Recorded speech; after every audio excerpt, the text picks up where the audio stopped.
When the drums of war beat, the global stock market immediately scrambles. Investors face their greatest enemy, uncertainty. The initial reaction is always the flight to safety, as traders dump risky assets and rush toward gold, cash, and bonds.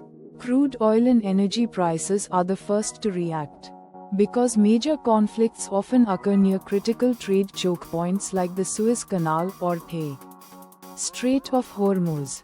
The threat of supply disruption sends energy prices skyrocketing overnight. While most sectors suffer, the defense and aerospace industries experience a massive boom. As nations prepare for conflict, governments authorize billions in emergency spending, flooding defense contractors with massive, long-term weapon supply deals. War also cuts off key global resources. For example, conflicts in Eastern Europe can halt grain exports, while tensions in Asia threaten semiconductor shipping, driving up inflation and leaving grocery shelves empty half a world away. Historical data shows a fascinating pattern. During the 1973 oil crisis or the 9/11 attacks, markets crashed initially.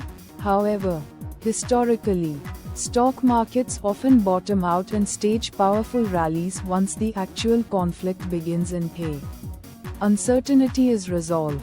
As local currencies in conflict zones face hyperinflation and collapse, the US dollar often rises as the ultimate global safe haven, demonstrating how military power directly backs global financial dominance. Smart investors remember the famous Rothschild maxim: buy on the sound of cannons, sell on the sound of trumpets. This means the peak of market fear during a conflict is often the point of maximum financial opportunity. Ultimately, the stock market proves that money is not just about company profits. It is about geography, resources, and who controls them. In the end, the market is always written by the victors.